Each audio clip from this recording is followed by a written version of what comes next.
ہم نہ فرشتے کو پکار سکتے ہیں اور نہ کسی ولی اللہ کو پکار سکتے. پکارو اللہ کو. قال ربکم ادعونی استجب لکم ان الذین یستکبرون عن عبادتی سیدخلون جہنم داخرین. تمہارا رب کہتا ہے مجھے پکارو، مجھ سے مانگو، میں تمہیں دوں گا، تمہاری دعا سنوں گا، قبول کروں گا. اور جو بربنائے تکبر مجھ سے نہیں مانگتے وہ جہنم میں داخل ہوں گے، ذلیل و خوار ہوگا. حضور نے ایک بات مجھے متن یاد نہیں ہے، بہت پیاری فرمائی. دیکھو انسانوں سے تم مانگتے ہو کچھ تو ایک دفعہ تو اس کے ماتھے پر تیوری پر بل پڑ ہی جاتا ہے، یہ کیوں میرے سامنے ہاتھ سوال کیا، کیوں مجھے سے مانگ رہا ہے، چلیے بعد میں کچھ وہ دے ہی دے، لیکن ناگوار گزرتا ہے. ارے اس سے مانگو جو کہتا ہے کہ مجھ سے مانگو اور میں دوں گا. وہ نہ مانگنے پہ ناراض ہے، اس سے نہیں مانگتے. رات کے آخری ساعتوں میں، یا جسے آپ کہتے ہیں the small hours of the morning، حدیث میں آتا اللہ نزول جلال فرماتے، جس کو ہم نہیں جانتے کیسے نزول ہوتا.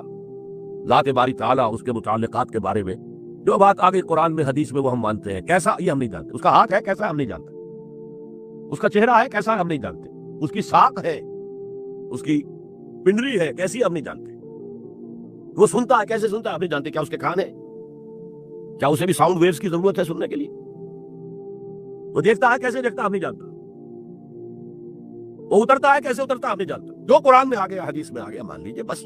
باقی یہ متشابہات میں سے ہے، اس کی کھود کرید میں پڑھو گے تو فتنے میں مبتلا ہو جاؤ. ابتغاء الفتنة وابتغاء تاویلہ. لہذا حدیث میں آتا ہے کہ رات کے آخری ساعتوں میں اللہ سمائے دنیا تک نزول فرماتے ہیں اور پھر ندا لگتی ہے هل من سائل فأعطیہ، ہے کوئی سوال کرنے والا مانگنے والا کہ میں اسے دوں. هل من مستغفر فاغفر له، ہے کوئی گناہوں کی معافی چاہنے والا کہ میں اسے معاف کر دوں. ہم انٹا غفیر سو رہے، ہم تو مائل بکرم ہے، کوئی سائل ہی نہیں. راہ دکھلائیں کسے، رہنم منزل ہی نہیں، نہ کسے دکھ رہا. اللہ کے راستے پر چلنے کا فیصلہ کرو، اللہ کی راہ میں جہاد کا فیصلہ کرو، پھر اللہ راستہ کھولے گا. والذین جاہدوا فینا لنہدینہم سبلنا. وہ لوگ کہ جو ہمارے راستے میں جہاد کریں، محنت کریں، مشقتیں کریں، ہم لازماً ان پر اپنے راستے کھولتے چلے جائیں.